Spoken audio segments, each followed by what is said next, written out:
بسم اللہ الرحمن الرحیم۔ السلام علیکم۔ آج ہم حضرت خدیجہ اور حضور پاک صلی اللہ علیہ وسلم کے بارے میں آپ کو بتائیں گے۔ حضرت خدیجہ علیہ السلام کا سامان تجارت لے کر شام پہنچے اور یہ تجارتی قافلہ شام میں اپنا تجارتی سامان فروخت کرنے کے بعد مکہ کی جانب واپس چلا اور 25-24 دن کی مسافت کے بعد مقام جفا میں پہنچا۔ مقام جفا شام کی طرف سے آنے والے لوگوں کے لیے ایک مقام تھا۔ اس مقام کو کہتے ہیں جہاں پر حج یا عمرہ کے لیے جانے والے لوگ احرام باندھتے ہیں۔ مقام جفا پر آ کر یہ قافلہ رک گیا، جو جوا سے مکہ تک تقریباً 150 کلومیٹر کا فاصلہ بنتا ہے۔ عرب کا یہ دستور تھا جب کوئی قافلہ کامیاب واپس آئے تو تجارت میں انہیں نفع زیادہ ہو تو ہمیشہ ان کی خواہش ہوتی تھی کہ ہم شہر میں جائیں تو لوگ ہمارا استقبال کریں اور ہمیں مبارکباد دیں، چونکہ یہ قافلہ اپنا مال تجارت فروخت کر کے آ رہا ہے۔ ہر ایک کے پاس پیسے ہیں، اس لیے کسی ویران مقام پر وہ نہیں رک سکتے۔ مکے سے پہلے سب سے بڑا شہر جفا ہے، جو جفا کے بعد مکہ تک کوئی بڑی آبادی نہیں ہے۔ قافلے کو وہاں روک دیا جاتا ہے اور پھر ہر آدمی اپنے ایک ایک غلام کو بھیجتا ہے تاکہ وہ مکے والوں کو جا کر بتا دے۔ جناب خدیجہ کا غلام میسرہ بنیادی طور پر اس کی ذمہ داری ہے کہ وہ جائے اور جا کے جناب خدیجہ علیہ السلام کو اطلاع دے، مگر میسرہ پیغمبر اسلام سے گزارش کرتا ہے کہ آج تک میری ملکہ خدیجہ طاہرہ کو کسی تجارت میں اتنا نفع نہیں ہوا۔ یہ بڑی خوشخبری ہے۔ میری یہ خواہش ہے کہ آپ وہاں تشریف لے جائیں اور یہ خبر خود انہیں پہنچائیں۔ پیغمبر اسلام نے کہا کہ ٹھیک ہے، میں تیار ہوں۔ یہ سارے کے سارے لوگ چلے۔ اب یہ سب غلام ہیں، ہر ایک اپنی مرضی سے جاتا ہے۔ پیغمبر اسلام آگے بڑھے۔ چھوٹا سا ایک پہاڑی ٹیلہ تھا۔ پیغمبر اسلام وہاں پہنچے اور ایک لمحے کے لیے اس کے پہلو میں چلے گئے۔ میسرہ نے گمان کیا کیونکہ صبح کا وقت ہے، شاید آرام کر رہے ہیں، شام کو سفر اختیار کریں گے۔ میسرہ غلام تھا، آقا نہیں تھا، اس کام میں کوئی دخل نہیں دے سکتا تھا۔ وہ خاموش ہو گیا۔ اللہ تعالیٰ کے رسول جفا کے نزدیک اس ٹیلے کے پہلو میں چلے گئے اور وہاں جا کے رک گئے۔ اس کے لیے راستہ تو آنکھوں کے سامنے ہے، راستے میں چلتے ہوئے نظر نہیں آ رہے تھے اور خاموشی سے باقی تاجروں کو وہ دیکھ رہا تھا جو کہ جشن منا رہے تھے اور لوگ کچھ آرام کر رہے تھے اور تھکن اتار رہے تھے اور ادھر غلام دوڑے چلے آ رہے ہیں۔ تاریخ بتاتی ہے کہ اسی دن کی صبح کو جناب خدیجہ طاہرہ اپنی سہیلیوں کے ساتھ جا کر اپنی چھت پر بیٹھ گئی۔ ریشمی کپڑے کا ایک خیمہ سا بنا کر اس کے نیچے بیٹھی ہوئی ہیں اور گفتگو میں مہوم ہیں۔ اچانک حضرت خدیجہ طاہرہ کو ایسا محسوس ہوا جیسے نور فضا میں نمودار ہوا ہے۔ جناب خدیجہ سمجھی کہ سورج کی روشنی ہوگی، لیکن فوراً احساس ہوا اتنی گرمی تو نہیں ہو رہی جو سورج کی اتنی روشنی کے ساتھ ہونی چاہیے۔ گھبرا کر پیچھے کی جانب دیکھا تو کیا دیکھتی ہیں، جنت العملی کے قبرستان کے پیچھے جو پہاڑیاں ہیں وہاں سے ایک نور نمودار ہو رہا ہے۔ جب مزید غور کیا تو ایسا لگا کہ جیسے ایک کوبہ بنا ہوا ہے اور یہ کوبہ سونے اور چاندی کا بنا ہوا ہے اور یاقوت اور جواہرات کی لڑیاں اس میں لٹک رہی ہیں۔ یہ کوبہ کسی اونٹ سوار کے سر پر اس انداز سے ہے کہ سارے کا سارا اونٹ اور اس کا سوار اس کو بے ہی آ رہا ہے اور یہ نور اس کوبے سے نمودار ہو رہا ہے۔ جناب خدیجہ گھبرا گئی کہ میری آنکھوں کا دھوکہ تو نہیں۔ اپنی کنیزوں اور اپنی سہیلیوں سے کہا، دیکھو جو کچھ میں دیکھ رہی ہیں، کیا تم بھی دیکھ رہی ہو؟ سب نے مڑ کر دیکھا اور تصدیق کی، ہاں ہم بھی دیکھ رہی ہیں۔ اے خدیجہ طاہرہ، جو کچھ آپ نے دیکھا ہے، مگر یہ کیا ماجرا ہے؟ جناب خدیجہ غور سے دیکھتی ہیں اور کہتی ہیں کہ جانور تو مجھے کوئی جانا پہچانا لگ رہا ہے، یہ تو ایسا محسوس ہو رہا ہے یہ میرا ہی اونٹ ہے۔ سہیلیوں نے کہا، حضرت خدیجہ یہ کیسے ہو سکتا ہے؟ آپ کا اونٹ تو میسرہ کے ساتھ شام کے سفر میں گیا ہوا، وہ یہاں کیسے آ گیا؟ تو حضرت خدیجہ طاہرہ کہتی ہیں کہ اب تو میں سوار کو بھی پہچان رہی ہوں، یہ تو وہی ابو طالب کا بھتیجا محسوس ہو رہا ہے۔ ساری سہیلیاں متوجہ ہو گئی۔ تھوڑی دیر گزرنے کے بعد حضرت خدیجہ طاہرہ نے دیکھا جیسے وہ یاقوت سرخ کوبہ خود بخود غائب ہو گیا ہو اور نور میں بھی تھوڑی کمی آنے لگی ہو۔ پروردگار عالم اپنے حبیب کے اعجاز کو بھی پوشیدہ بھی رکھنا چاہتا ہے۔ اب وہ اونٹ سوار مکے کے محلے کی تنگ گلیوں میں داخل ہو گیا تو اب ختیجہ طاہرہ کو وہ نظر نہیں آ رہا تھا۔ تھوڑی دیر گزری کہ حضرت ختیجہ طاہرہ کے مکان کے دروازے پر دستک ہوئی۔ غلام نے آ کر بتایا کہ ابو طالب کے بھتیجے آئے ہیں جو شام کے سفر پر گئے تھے۔ جناب ختیجہ طاہرہ بے اختیار دوڑ کر دروازے پر جاتی ہیں۔ سب کو حیرت ہو رہی تھی کہ وہ خاتون جس کے اشارے پر 70 کنیزیں حرکت میں آ جاتی ہیں، پہلا موقع ہے کہ اس طرح دوڑ کر بے چینی کے عالم میں دروازے پر گئی ہیں۔ پیغمبر اسلام کو دیکھ کر آئی اور پہلا سوال کیا، آپ تجارت کے سفر سے کب تشریف لائے ہیں؟ اب جناب ختیجہ تجسس میں ہیں کہ وہ اونٹ سوار ہی ہیں یا یہ اپنے گھر سے تشریف لا رہے ہیں۔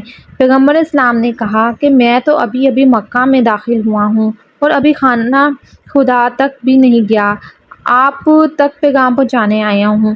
آپ کا قافلہ آ گیا ہے، سامان تجارت فروخت ہو گیا ہے، آپ کا غلام میسرہ بھی آ رہا ہے۔ کچھ تجارتی گفتگو ہوئی۔ ایک مرتبہ جناب ختیجہ طاہرہ نے پوچھا کہ وہ قافلہ ہے کہاں؟ جواب صفا پر ہے۔ جناب ختیجہ انتہائی حیران ہو کر، آج صبح تو آپ قافلے سے چلے تھے اور اب یہاں پہنچ گئے، اس کو تو کم از کم 2 دن لگنا چاہیے تھے۔ پیغمبر نے کہا کہ جو کچھ میں نے کہا ہے بالکل صحیح ہے۔ ختیجہ طاہرہ نے اس کے بعد کوئی سوال نہ کیا۔ ناشتے کا انتظام کیا گیا، زمزم کی ایک مشک کو منگوایا گیا، پیغمبر کی خدمت میں یہ تحفے دیے گئے۔ پیغمبر اسلام مکان سے نکلے اور جفا کی جانب جانے لگے۔ جناب ختیجہ کو اطمینان ہوا۔ دراصل جناب ختیجہ کا معاملہ ایک عام بزنس پارٹنر کا معاملہ نہیں ہے۔ حضرت ختیجہ طاہرہ کو شادی بھی کرنا ہے، اس لیے وہ اپنے دل میں پیدا ہونے والے ہر شک کو ختم کرنا چاہتی ہیں۔ حضرت ختیجہ طاہرہ نے وہ آب زمزم کی مشک اور کھانا منگوانے کے بعد کہا کہ اگر آپ کو زحمت نہ ہو تو بس ایک تجویز میں اور دینا چاہتی ہوں، وہ یہ کہ آپ واپس قافلے میں چلے جائیں اور قافلے کے ساتھ شامل ہو کر واپس آئیں۔ علماء کہتے ہیں کہ جناب ختیجہ کی غرض یہی تھی کہ وہ پہچان لیں کہ وہ جو نور انہوں نے دیکھا ہے وہ آنکھوں کا دھوکہ تھا یا حقیقت تھی، اور وہ نور اسی نوجوان کے ساتھ تھا یا اتفاق سے اس وقت وہاں سے کوئی اور آدمی گزرا ہو اور یہ نور اس کی وجہ سے بلند ہوا ہو۔ پیغمبر اسلام نے جناب ختیجہ کی درخواست کو قبول کیا، باہر اور واپس قافلے میں پہنچے۔ وہاں جیسے ہی پیغمبر اسلام قافلے میں پہنچے تو میسر نے آگے بڑھ کر پیغمبر اسلام سے کہا کہ آپ بہت دیر ہو گئی ہے، سارے غلام تو جا چکے ہیں، آپ اکیلے رہ گئے ہیں، لیکن آپ جلدی سے جائیے تاکہ ہماری ملکہ کو بھی دوسروں کے ساتھ تجارت میں کامیابی کی خبر مل جائے۔ پیغمبر اسلام مسکراتے ہوئے کہنے لگے، میں تو ختیجہ طاہرہ کو اطلاع دے کر واپس بھی آ گیا ہوں۔ میسرہ کو یقین نہیں آ رہا تھا، گھبرا کر کہا، یہ آپ کیا کہہ رہے ہیں؟ میں تو آپ کو اس ٹیلے کے پیچھے آرام کرتے ہوئے دیکھا تھا اور مناسب نہ سمجھا کہ آپ کو جگاؤں۔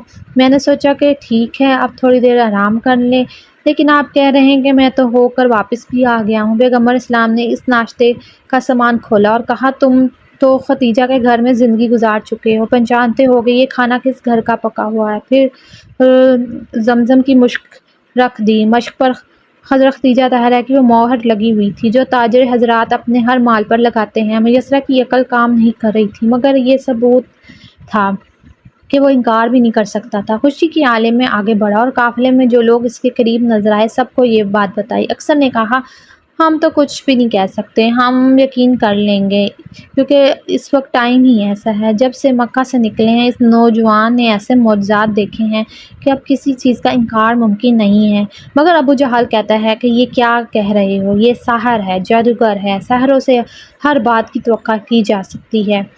اور ابو جہل کی پارٹی جادوگر سمجھ رہی تھی اور باقی لوگ کہہ رہے تھے کہ ہمیں خود یقین ہو گیا ہے کہ اب یہ ہر معجزہ دکھا سکتا ہے۔ قافلہ مکے کی جانب چلا اور وہاں پہنچنے پر انتہائی احترام و شان اور شوکت کے ساتھ اس قافلے کا استقبال کیا گیا، اس لیے یہ مکہ کی تاریخ میں آج تک کوئی قافلہ اتنا کامیاب نہیں آیا تھا۔ اور اس کا ثبوت یہ تھا کہ جیسے ہی قافلہ مکے کے قریب پہنچا تو مکے کے مکانات نظر آنے لگے۔ میسرہ نے ایک تجویز پیش کی کہ تم سب کو معلوم ہے کہ اس سے پہلے بھی میں تم سب کے ساتھ تجارت میں جا چکا ہوں، آج تک ہمیں اتنا کبھی نفع حاصل نہیں ہوا، یہ صرف اس نوجوان کی برکت ہے۔ ہمارا فرض بنتا ہے کہ ہم اپنے مالوں میں سے ہدیہ نکال کر اس نوجوان کو پیش کریں۔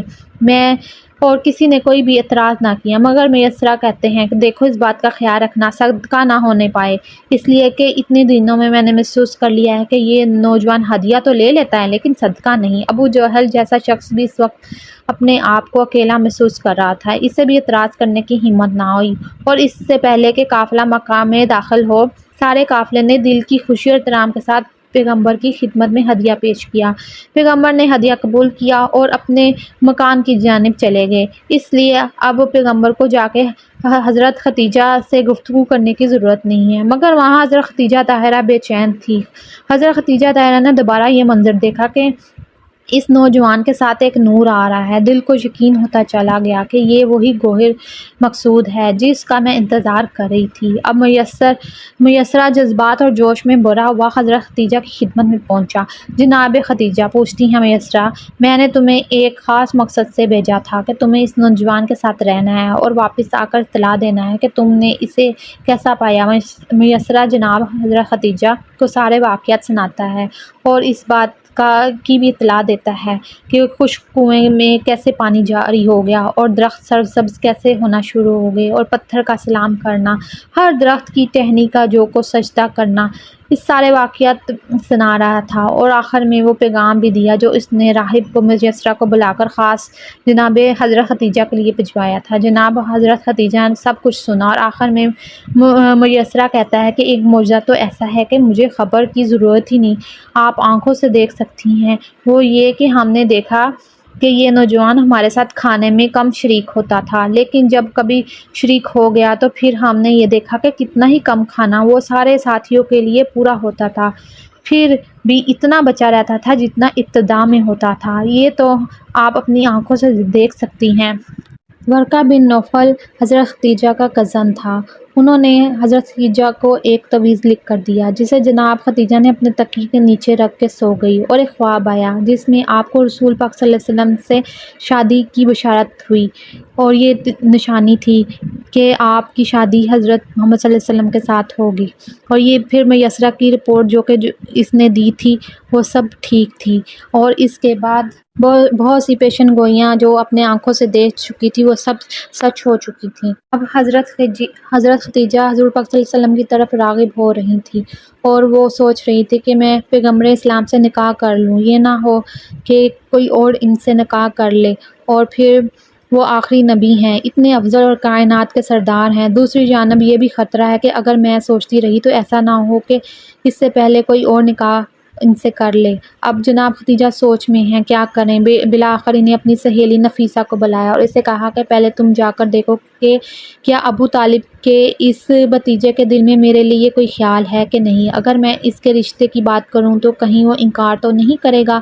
نفیسہ پیغمبر اسلام کے گھر میں داخل ہوئی اور پیغمبر اسلام سے احترام کے ساتھ بٹھایا اور پوچھا کیسے آنا ہوا۔ نفیسہ نے کہا کہ آپ کی عمر شادی کے قابل ہو چکی ہے، کیا آپ کوئی ارادہ رکھتے ہیں شادی کے بارے میں؟ تو پیغمبر صلی اللہ علیہ وسلم نے جواب دیا کہ میں جو حالات ہیں وہ تمہارے سامنے ہیں، میرے چچا کہہ رہے ہیں کہ تجارت کے بعد اب تمہارے پاس اتنے پیسے جمع ہو گئے ہیں کہ اب یہ شادی کا اہتمام کر سکے۔ نفیسہ کہتی ہیں کہ اگر میں آپ کو ایک رشتہ بتاؤں کہ حسن میں بھی، وہ دولت میں بھی اور شرافت میں بھی اس مکہ کی سرزمین پہ ان سے بہتر کوئی نہیں ہے، تو کیا آپ اسے قبول کریں گے؟ پیغمبر اسلام کے جو علم لادانی کے مالک ہیں، ہر غائب اور حاضر کو جانتے ہیں، مگر ظاہری اعتبار سے گفتگو کرتے ہوئے کہتے ہیں کہ تمہارا اشارہ میں سمجھ گیا ہوں۔ نفیسہ کہتی ہیں کہ حضرت خدیجہ طاہرہ خود آپ سے گفتگو کرنا چاہتی ہیں۔ اگلے دن پیغمبر اسلام تیار ہو کر جناب حضرت خدیجہ کے مکان میں گئے۔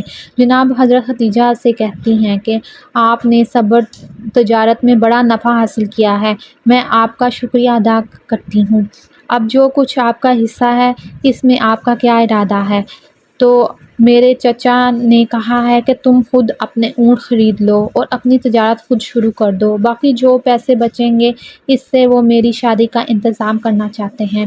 پیغمبر اسلام سے یہ جملہ سننا تھا کہ حضرت خدیجہ نے کہا کہ آپ کا کیا خیال ہے، کس کا انتخاب آپ کریں گے؟ میرے ذہن میں بھی آپ کے لیے ایک رشتہ ہے جو خاندان کے اعتبار سے بھی آپ کے شریک ہے اور جو ہر اعتبار سے ہر مقام پر آپ کی مدد کرنے والی ہے۔ پیغمبر اسلام سمجھ چکے ہیں مگر کہتے ہیں کہ اے ختیجہ، میرا ارادہ تھا کہ میں اس خاندان میں رشتہ کروں جو دولت کے اعتبار سے میرے برابر ہو مگر مجھ سے بلند نہ ہو۔ جناب حضرت ختیجہ کہتی ہیں تو پھر یہ رشتہ آپ کے لیے سب سے مناسب ہے۔ اپنا نام بھی نہیں لے رہی، اشارن بتا رہی ہیں۔